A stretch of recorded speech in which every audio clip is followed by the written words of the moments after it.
Ladies and gentlemen, welcome to the first ever episode of the Wisconsin Cut. My name is Jake Ricker. I'm here with my good friend Stephen Walker. Stephen, how you doing today?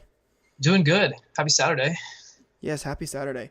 So let's get right into it. Let's talk about some Green Bay Packers football. Packers, had a disappointing season, obviously last year with not making the playoffs. So a little unfortunate, not our best season, but I think we got some things that are going to be exciting in the future. Well, it's like when we're called Title Town, anything less than playoffs is always like, well, shoot, we're just out. And like the playoffs without the Packers is just sad. Exactly, and I mean, you saw the Super Bowl. It was arguably Don't one of the most boring Super Bowls don't even around. get me started. That was the worst waste of 4 hours of my life. And like I thought it was gonna be worth it. I'm sitting during halftime, and I'm like, if they don't play Sweet Victory, I'll walk out right now. And so next thing I know, here comes Squidward, and he's just I'm so hyped. And then here comes sicko mode, and my disappointment was immeasurable. Yeah, for people who enjoy defensive games, you might have thought it was one of the better Super Bowls around. But I mean, it wasn't just a defensive game. I mean, there was no offense. I mean, it was 3-0 for the longest time Yeah. until it was tied 3-3. So it was a very very slow game. Yeah. Well, it's not And even like that, but like if you like a defensive game, sure, but usually there's defensive highlights and like there's nothing. right, No, you just nobody could do anything. not And even it a was pick just a standstill. six or anything. No. And they missed field goals and I was like Yeah, it it, was wa- it was ridiculous. it was definitely not fun. But let's talk about the Packers offseason. So obviously Mike McCarthy was let go in the middle of the season, which I think this was the right move by the Packers. I love Okay. Mike McCarthy. He obviously did so much for the Packers. We won a Super Bowl with him, but when you have a team with a guy like Aaron Rodgers and you're not winning, there's obviously a problem. So I think it was the right move to let him go. I think this move is comparable to when the Eagles had to move on from Andy Reid. It wasn't that he wasn't a good coach. It's that your time is kind of up. And it's like we are ready to move on. The team is moving in a different direction. What you're doing right now, it's not really vibing with what we're trying to do. And so like it wasn't working with McCarthy and Rodgers. People like to point fingers at Rodgers, calling him a diva, calling him, you know, like he's almost like LeBron, where he will control the whole aspect of the team. But I don't really think it's like that. I mean, there was an image in the last week of the season with Rodgers, like just giving Cobb a hug, and it was like you could see like Rodgers really cares, and it's not even. I don't even think it's like that where he's just a diva. I think he genuinely cares about his players and like his coaches. But if you come to Green Bay, you have to answer to that bad man, Aaron Rodgers. He is the greatest quarterback in the NFL right now, talent wise, and maybe Patrick Mahomes. But like other than that, I can't think of anybody who flings that football better than Aaron. And we need to run our offense through him, and the next coach needs to know that. Yeah, absolutely. Aaron Rodgers, like you said, is a top tier quarterback. So when you got a quarterback like that, he's going to be able to make calls. And I think the persona he puts on, you don't. Rodgers is not a media first guy. You don't see him coming out and saying all these crazy things and always, as some guys are really good with the media. Rodgers definitely doesn't show a persona that forces fans to think that, but everybody knows at the end of the day, you just don't see it. Rodgers is that type of quarterback that is a leader. He wants to win, and I'm sure he's upset about these kinds of seasons.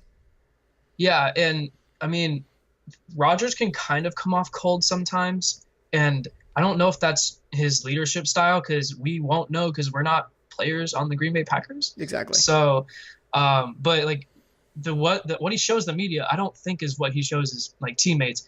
They obviously go out and play for him all the time, and you see these stories. Like Greg Jennings is infamous for going on like First Take and stuff like that, talking crap about Aaron Rodgers. But like afterwards, he's all like, he's not like a bad leader. It's just a different leadership style, and some people don't respond well to his leadership style, which is often lead by example, and almost like not a holier than thou kind of thing, but like I'm the greatest. I need you to reach me. I'm pushing you up. I need you to meet me here, Right. and I Right. will help you get there. That's 100%. kind of his mindset. Well, so obviously, Mike McCarthy is now no longer with us, and the Packers decided to go with the Titans offensive coordinator, Matt LaFleur. So interesting hire, I think personally. The It was a Packers were surprise. were talked about getting a few other guys, like the Patriots offensive coordinator. His name is slipping my mind right now. Josh McDaniels. Yeah, Josh Josh McDaniels. McDaniels, exactly. Yeah, I think we dodged a bullet there, honestly. Josh McDaniels was a head coach for the Broncos back in the late 2000s.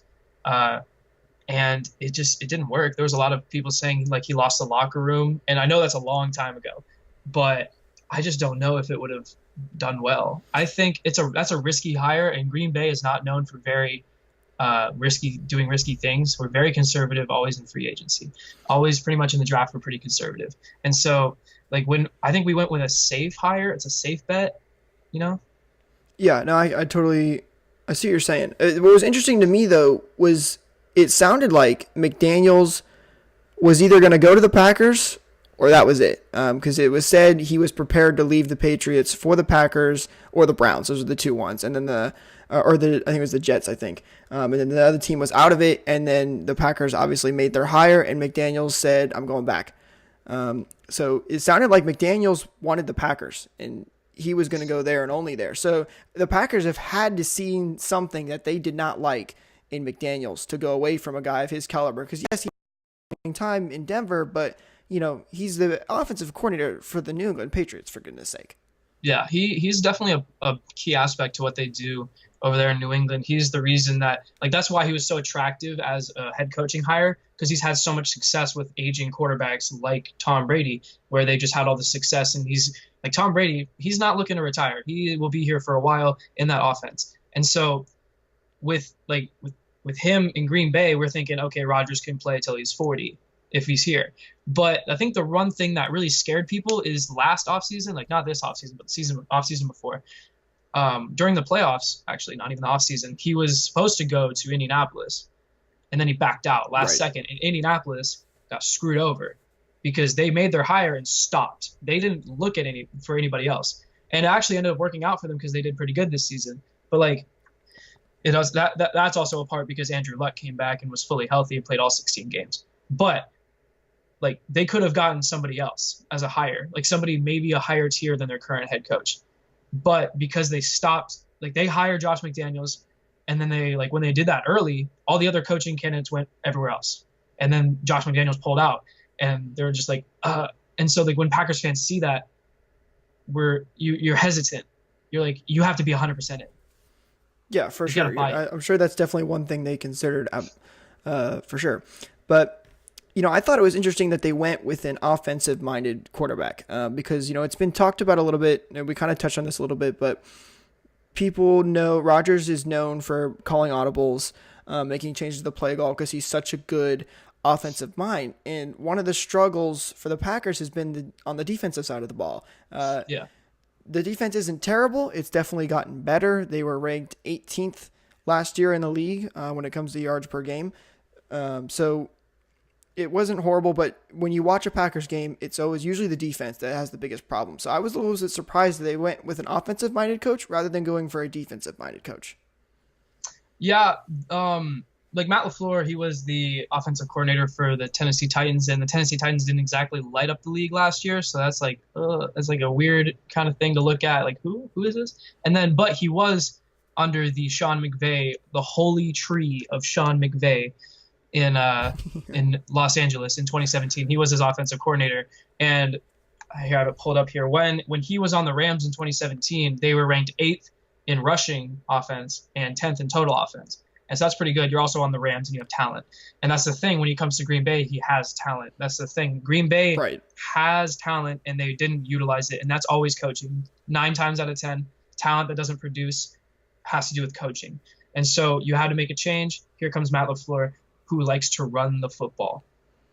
Yeah, and I was just going to mention, the Packers obviously have more talent than the Tennessee Titans do. The Titans they've got it, but the Packers, it's Aaron Rodgers versus these guys. It's night and day. So it'll be interesting to see how much he runs the ball, for sure, with Aaron Rodgers being as good as he is in the passing game. And the Packers have not been known to run the ball.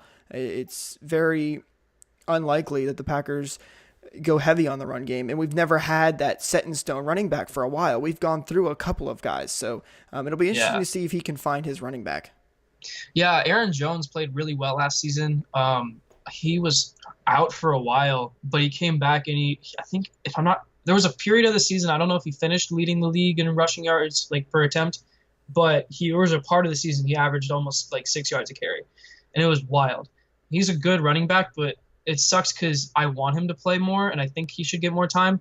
But I also think they'll go running back this draft. I think they might go running back early because we got those juicy 2 first-round picks. Yes, So very nice. I'm excited to see where they go for that for sure, because we know the Packers have always built through the draft. They don't build through free agency very often. However, some players that they always end up signing in free agency for whatever reason is the tight end position. So let's talk about Jimmy Graham real quick. It was yeah. reported by Adam Schefter that the Packers will more than likely be bringing Jimmy Graham back. I don't think they've made it official just quite yet, but what do you think about Jimmy Graham? Because for me, I feel like he's getting older and he's not producing like he used to ever since he left the Saints. Yeah, he's been a shell of himself, especially once he had a good season, I think, when he was in Seattle, but he just kind of fell off a cliff and it sucked. But I remember last season when we brought him in, it was exciting because we're like, oh, we got this big target, and then it was underwhelming. He had flashes of like good games, but he never broke 100 yards. I don't think he never had like these big games. And Rodgers 2 interceptions on the season, both because it hit Jimmy Graham straight in the hands and was tipped out of his hands. One in the end zone, which is frustrating when you have a guy of that caliber. Yeah, he should be able to catch those. But I think like Jimmy Graham is, I don't want to say future Hall of Famer, but like he's been a Pro Bowler and All Pro. He's a great player, and great players don't have 2 bad seasons in a row. Really, he had a good season in Seattle, bad season, left. Now he's here. He had a bad season. I think he could have a good season. I think, like, especially with the tight ends that we have, he's kind of it. He doesn't block well. We have Mercedes Lewis, I think, for that. I think that's his name. We have a couple tight ends, but he's kind of it. Yeah, if you look at his yards over the years, when he was with the Saints, his best seasons were 1,300 yards, 900 yards, and 1,200 yards, 11, 9, and 16 touchdowns respectively. Yeah. He had one more season with the Saints where he had 800, and then you see him go to Seattle, he drops to 600 yards and 2 touchdowns. He rebounded a little bit going at 932 yards. And in his first season with the Packers, he ended up with 636 yards and 2 touchdowns. So definitely a drop off from what you're used to seeing. I mean, it's not terrible, but the only reason I question it and wonder about it is because when you have a guy like Aaron Rodgers, he makes players around him better. So I almost don't feel like we need to be spending the money on Jimmy Graham when you could have another tight end that could probably produce maybe a little bit under that or just as good. And when you have issues on the defense side of the ball that you need to fix, why are we not throwing the money there? Yeah, and I think the last time we took a really big splurge for defensive players was when we got Julius Peppers a while ago when he just retired. Right. But like we got Antonio Morrison as a linebacker, but we've been notorious for building through the draft and not signing free agents. Whenever we're in the offseason and we sign somebody, it makes all of us just go like, oh, okay. It's surprising. We did something. Wow. And so like I don't even know what our cap situation is right now, but I honestly nobody ever pays attention to the Packers cap space because they never test it because they never sign anybody except for their own team. They will extend, and if you don't produce in the 4 years or so after you've been drafted, you usually get booted. And the Packers have continued to build to the draft. There's a couple of years where they didn't have the best draft classes, but you look at the 2 new corners that we picked up last year. They've played pretty good this year. They haven't been too bad. So yeah, Jair Alexander's a beast, and like he had a lot of good games, and I think if I recall correctly, he was Pro Football Focus's like #1 rookie corner, and he made the All Rookie first team. And so like he's a good corner. There were times when he got burned, but that's a lot more to do with the fact that he had to cover receivers for like 4 or 5 seconds, in which it takes too long. Like 4 or 5 seconds, a play's going on, that quarterback should be on the ground. It should be a sack. But that has to do more with our pass rush than our secondary more than anything. Right. I think we have a good shell for a secondary. I think more so we need to start building in a pass rush. Yeah, and keep in mind he is a rookie too, so it was his first Yeah, year. So oh for obviously sure. he's gonna, have his issues. And even Kevin King, I personally liked him a lot too. And those are two guys that were projected to go into the first round. Obviously we got Alexander in the first, and then we picked up Kevin King in the second round. So, and we've got, like you mentioned, the two first round picks this year. So it'll be interesting to see what they do. I would like to see a pass rusher guy come out of the draft for us, because I think that's our biggest issue, no doubt about it. I mean, you watched games last year, teams would just constantly drive down the field easily, throw after throw after throw. Yeah. We were not good at getting off the field. Well, like we played the Patriots this season, and I don't think Tom Brady was touched. If he was touched, he got rid of the ball. I could be wrong. He could have gotten sacked, and even if he did, it didn't feel like he was even under pressure at all game. And he tore us apart. And so you have to get a player that can rush.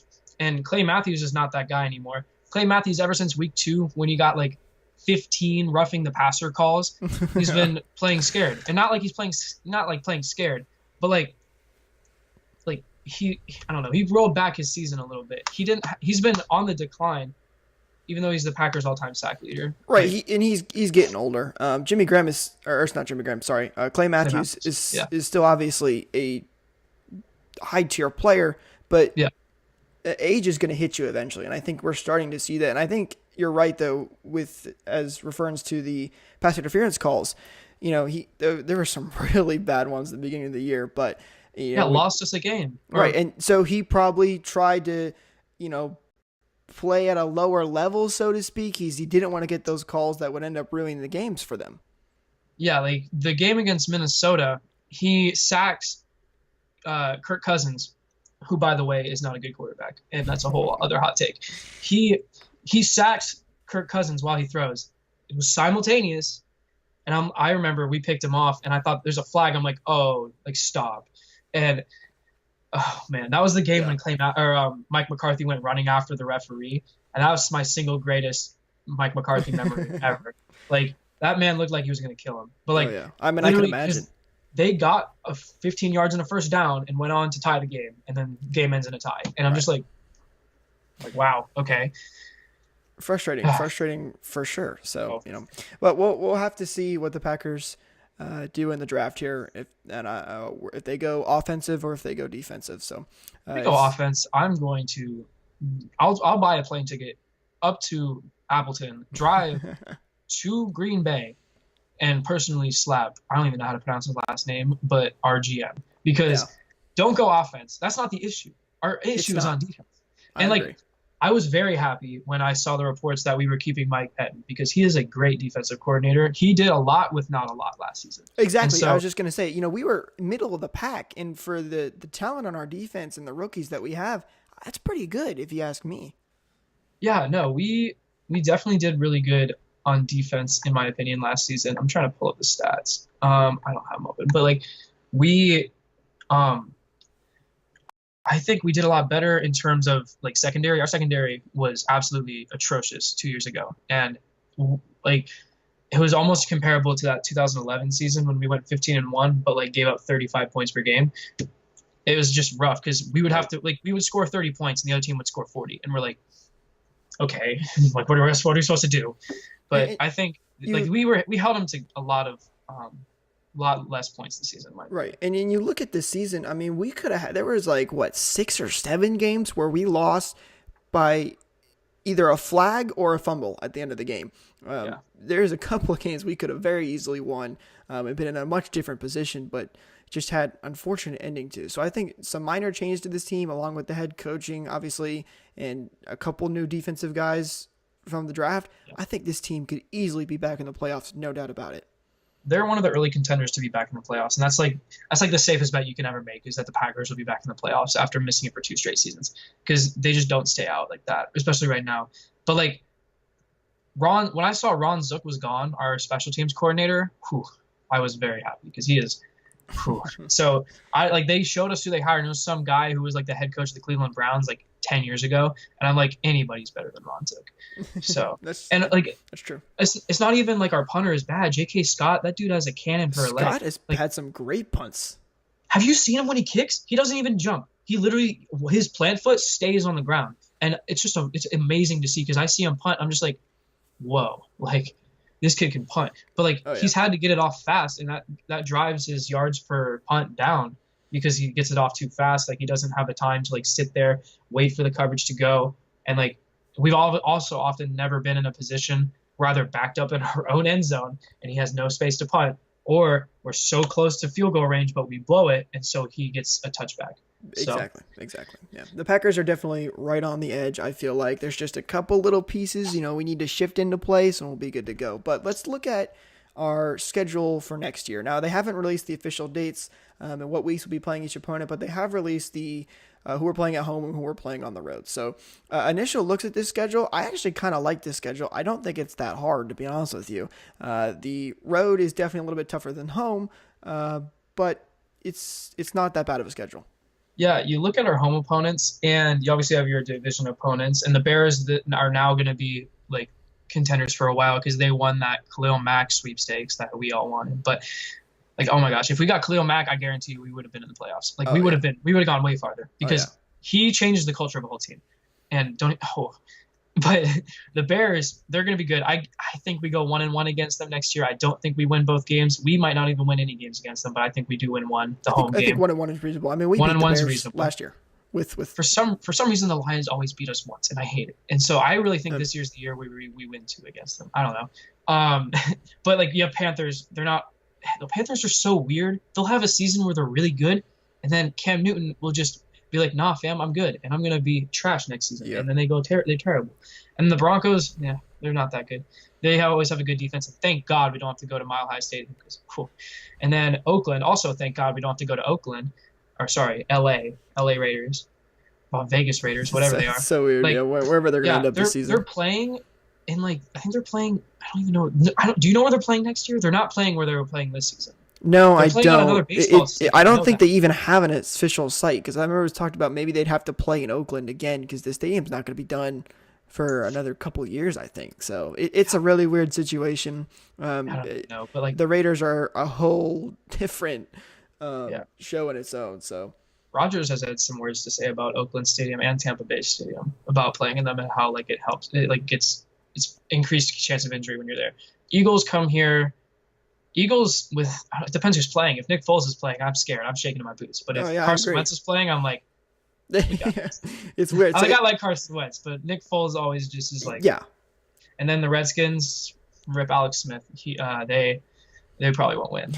But, real quick on the Redskins, I feel so bad for a guy like Alex Smith. I've been rooting for him his whole career. I really do like the guy, and then to get hurt like that after all that he's been through, that's really a bummer. When Alex Smith, when Kaepernick, he took the starting job for San Francisco and took him to the Super Bowl, which was wild.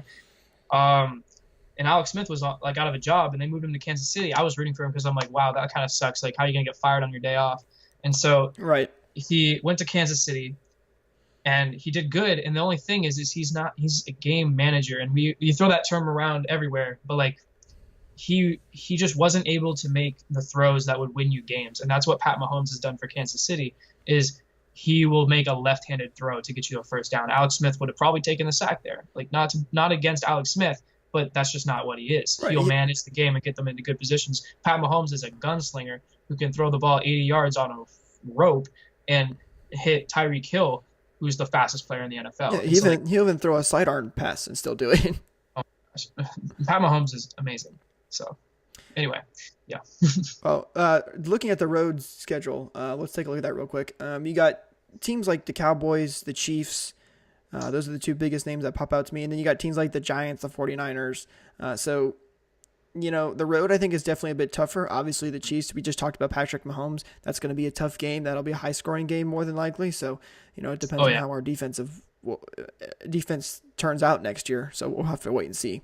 Yeah, I really hope we play the Chiefs late in the season, because if we play them early in the season, we could definitely, because we probably wouldn't find our defensive identity by then. But if we play them later in the season, our defense will hopefully have gotten their bearings and gotten their chemistry, and we could stand a chance. I am so excited to play at the LA Chargers Stadium and all 20,000 of their fans that go. Packers fans are literally everywhere. I guarantee you. Chargers fans, Chargers played the Eagles this season, I think, and there was so many There Eagles was more fans. Eagles fans in there. There's way more Eagles fans, and Packers fans travel way better than Eagles fans. So it's going to be a 100%. bit. Chargers game's another home game. Don't even talk about that. We got this. And then the Giants. It's the Giants. Probably get mossed by Odell once or twice, and then we'll win by like a touchdown, and it'll be close, but we'll win. And then Cowboys. I hate playing the Cowboys. Why do we always play the Cowboys? I feel like is it supposed to be every other year we play the Cowboys? Because that's how it goes. It's how it's always. The NFL is really weird with their scheduling and how that all works, but it does seem like we've been playing them a lot recently. But the And Cowboys, winning every time. that'll be a close game. Every year we play them. We had that playoff game. That was a ton of fun to watch. That was a close game, really good game. But I feel like Rodgers, for whatever reason, is able to edge out the Cowboys every single time. So it'll definitely be a close game, but I think it's a game we could win. I don't see. It kind of depends too how the Cowboys end up next season with their whole coaching situation, because they've made a couple of changes and could possibly be making more changes. So we'll see how that turns out for them. Yeah, the Cowboys are so inconsistent. I hate when people I feel like every season the analysts on like ESPN and Fox will be like, "Oh, the Cowboys are gonna be great," and then they suck, and then like, "Oh, the Cowboys will probably not do too good this season," and then they're great. I know they And so, honestly, I don't even know what to think of that game until like 3 weeks into the season when we're like, "Oh, the Cowboys are actual hot garbage again." And so, but the Cowboys got Van Der Esch, and he has been a baller. He's been so good on defense as their linebacker, like leader, and so he's turned that culture completely around there. I hate going to AT&T Stadium in Jerry World. That's just the Cowboys fans. They pack it, and they travel as best as any team in the NFL. And so, well, they don't have to travel because they're home. But they're always home, and it's not even in Dallas. It's in Arlington. Anyway, yeah. Well, So, I'll tell you what, that stadium really is one of a kind. I got the opportunity to go and check it out for myself because my dad, unfortunately, is a Cowboys fan, but. There's always one. Yeah, exactly. And it's a ridiculous stadium, and the Cowboys fans really do bring it. I mean, they're into it. They love it there, which is great to see for the Cowboys. But it'll definitely be a tough game. But I feel like it'll be like every game we've seen so far between the Packers and Cowboys. It'll be close. It'll come down to the wire. Yeah, my favorite thing every time the Packers play and beat the Cowboys, which has been what it has been recently, is when right after the game, somebody inevitably goes on Wikipedia, goes to Dallas Cowboys, and changes owner from Jerry Jones to Aaron Rodgers, because Aaron Rodgers has had their number for the past few years, and it's just been bad for them, and they've won no games of significance against us recently. So, looking at the schedule as a whole, what do you think the record should be? When I look at it, I see us doing pretty good at home and maybe just over from splitting. So maybe 5-3-ish for the road opponents. Conservatively speaking, we win more than 10 games. We win 10 games. And excuse me, I don't see why we wouldn't win 10 games, especially with a new coach. We're we're going to have good draft players, hopefully. Looking at the home games, though, the only games I could see us losing are Bears, potentially, but it's home, so you never know. But you have to always throw one in there for the Bears. Right. Broncos, I don't even know. Broncos have our number. They beat us. I don't know why. They'll suck and they'll just be good. It's that stupid Super Bowl we lost. And then we lost to the Panthers when they sucked a couple years ago. I don't know. I feel like worst case scenario at home, we have 8 games. I think worst case we win 6. Yeah. And the 2 losses, maybe Bears and one other team. I could agree with that. So, and like you said, we got to see how the Panthers and the Eagles turn out. So we really don't know. It's so early to see. You have to see who these guys draft, and we got a lot to look forward to. But early prediction, I think you're looking at if you're looking at home, you're 6-2, and then road, worst case scenario, probably lose Bears, Chiefs, Cowboys, and Chargers, because Chargers are actually pretty good. Right. So that's 4. So you go 4-4. You're looking at 10-6. Yeah, and you hit on it. It is really early to look at this because, again, there's so many other factors that go into this, like when we're playing. Even if we play Chiefs, Cowboys on a back-to-back, or next to each other in the weeks, not back-to-back, you know what I mean? That's obviously a big difference than playing the Chiefs, then the Raiders, then the Cowboys. So, we'll have to wait and see how the schedule turns out. Is there anything else you wanted to touch on, though? About our schedule? Or just in general? Oh, we're going to talk about the draft a little bit probably, but Yeah, I San Francisco should be interesting because I don't is Jimmy gonna be back, Jimmy G? Yeah, I Because think so. He should they be. might get Antonio Brown. That might be a rough game. 49ers are gonna be good. I think they'll be pretty good. They'll be the surprise team that we play this Yeah, year. that's I think a good prediction. Yeah. But let's talk about some of the draft real quick. Okay, yeah, for sure. What round picks do we have? Or I know we have two first. What So numbers do we know? so we have the first we have two picks. One that we kind of finessed from the Saints last year. Shout out our new GM, he's great. We have the number 12 pick and the number 30 pick. And thanks Saints for being great this season because now we have a crappy pick. It's fine. And so in an ideal world with any other team, we would trade up those two picks to get a higher pick and get a great player. But we're the Yep. Green Bay Packers and we hemorrhage our draft picks like they're stock. So like we we'll probably end up going defense with 12 and offense with 30, which I wouldn't be surprised. I would like to see defense go for both, but this draft class is stacked at like the defensive tackle position. It's going to be wild. Like if we could get Joey Bosa, that's number one. There's no way that the Cardinals would ever trade that pick away. I don't think. But like No, I maybe doubt it. we have two firsts and we could trade somebody, but I don't think that's ever going to happen because we're the Green Bay Packers. No, we'll probably draft two players at the first round. I don't Yeah. think we'll move those draft picks. It's unlikely, but it does stink that the first round pick from the Saints is a little bit later, but it's still a first round pick. First round picks, no matter where they are Yeah. highly sought after. So It's like talent goes deep. So yeah, and I agree with you. I think we want to see the Packers go defensive, but defensive, offensive, obviously with 12th and 30th respectively, would not be a terrible scenario. yeah, There's a couple minor parts on offense that we could pick up, but running back probably or right. offensive line. But um, I'm looking at this mock draft on NFL.com, which NFL.com is like the scourge of sports journalism. Anyway, um, they have the Packers drafting Mississippi State Montez Sweat, and as a Florida Gator, we played Mississippi State, and they are raw. Like their defensive line was raw, Right. and Felipe Franks was running for his freaking life. And so this guy is good. I think he's a senior, so he's a grown man. He's a grown man.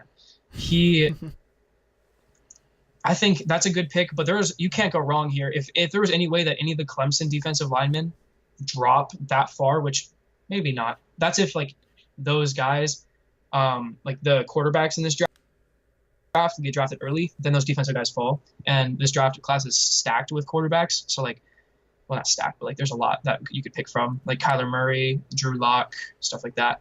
But if those guys fall, you have Clelin Ferrell and Christian Wilkins from Clemson. I think there were two of the guys who were suspended for the national championship, but it didn't matter. So, yeah, they're pretty good, and the Packers can't really go wrong in the first round. Yeah, it would definitely be tough. And like I said before, our draft class from the first round last year was pretty decent. So, Yeah, well, I say first round, I'm talking about both Alexander and Kevin King. Kevin King was a second round pick, but um, I yeah, I have in our scouting department. I think they'll make some right decisions for sure. I think any defensive tackle that we can pick up would be a good pickup, or right end or left end too. Doesn't matter. Anybody for the defensive line, I think, is your best case scenario because I think that's the most pressing issue. yeah, absolutely. We play a 3-4, so like we only play three up there, so it's fine. But like, um, we have Dean Lowry, Kenny Clark, Mike Daniels. Kenny Clark and Mike Daniels always seem to find a way to get injured every year. And then we have Montrevious Adams and Tyler Lancaster, which are two people I've literally never seen play football here. So, or maybe they have and they just haven't done anything. I'm sorry. But we have that. But then we get a lot of production from the linebacker position in terms of pass rush, usually. And so, like, Blake Martinez is an absolute baller. He leads our team in tackles. He led the past two seasons and was almost, I think he was number one in the NFL in tackles 2 years ago and like number 3 or 4 this year. I don't really have it like pulled up or anything, but he's great. And he gets tackles on run stops. But Nick Perry and Clay Matthews have always been known for rush. But Clay Matthews is 32 and declining. So right outside linebacker or linebacker in general is probably a position we'll try to go for. But, you know, any pass rush is what we need. We missed out on Khalil Mack hard. And so we definitely just need someone to go in and just get the quarterback. Oh yeah, for sure, for sure. Well, it'll be interesting to see what happens for sure. All right, is there anything else that we want to mention real quick? I had a quick note about Matt LaFleur. We mentioned he likes to run the football, so like maybe he'll Right. go running back in the draft. I don't know. Um, Elijah Holyfield is predicted to go in the bottom of the first, and we have a pick in the bottom of the first. So if we were going to go offense or defense offense in the first round, which I don't know, maybe if we get Elijah Holyfield, he's supposed to be really good. Um, and so the thing with that is if the Packers decide to go with Elijah Holyfield, what are you going to do with Aaron Jones? Because Right. he I played great I was last just season. gonna say, Jones had a pretty decent season, so I feel like that'll be LaFleur having to come in and look at Jones and determine if he likes him, if he likes his style of play. So I Yeah, think if it's that's a scheme. something that's going to be up to him. And, we're really not going to know. It's going to be hard to say. If he doesn't like Jones and wants to get his own guy, for sure, they'll probably go a defensive lineman and then a running back. But, that's hard to say. And if we do draft a running back, you probably end up trading a guy like Aaron Jones and moving him somewhere because there's some teams that would take him for sure. Yeah, Aaron Jones, I'm looking at it right now. They're about this. He's like the same exact size as Elijah Holyfield. So I was like thinking because when like Tennessee coined the term, I don't know if they coined it, but like they said exotic smash mouth, which was their idea that they're just going to run the crap out of the football. And I don't think it was when LaFleur was there, but he definitely kept it going with Derrick Henry and then DeMarco Murray, who wasn't there last season, but was the season before in Tennessee. They had a two running back backfield and they just slammed it. They just kept going. They would run first, second down, then throw on third. And like, I don't think that's what we'll do, but it's not against what LaFleur does to do a two running back, like premier backfield like that. Very true. So we'll see. But I mean, I'm sold on Aaron Jones. I think he's great. Um, I don't see why we'd go running back, but I wouldn't be upset if we got Elijah Holyfield because he's really good. But Yeah. I would prefer us to stack on defense because last season we went corner in the first two rounds, and Yep. if we go defensive tackle in the first two picks in the first round, that'd be That'll be really good. That'll help out a lot. No, yeah, I agree 100%. yeah. All right. Well, you got anything else? Are we good? I'm good. Okay. All right. Well, I hope you guys enjoyed this first ever episode of the Wisconsin Cut. If you guys did, be sure to subscribe so you catch all the new episodes that are coming out. And leave a like on the video. That's how we know if you guys enjoyed it. Comment down below what you want to see in the future. Let us know. And we'll see you next time.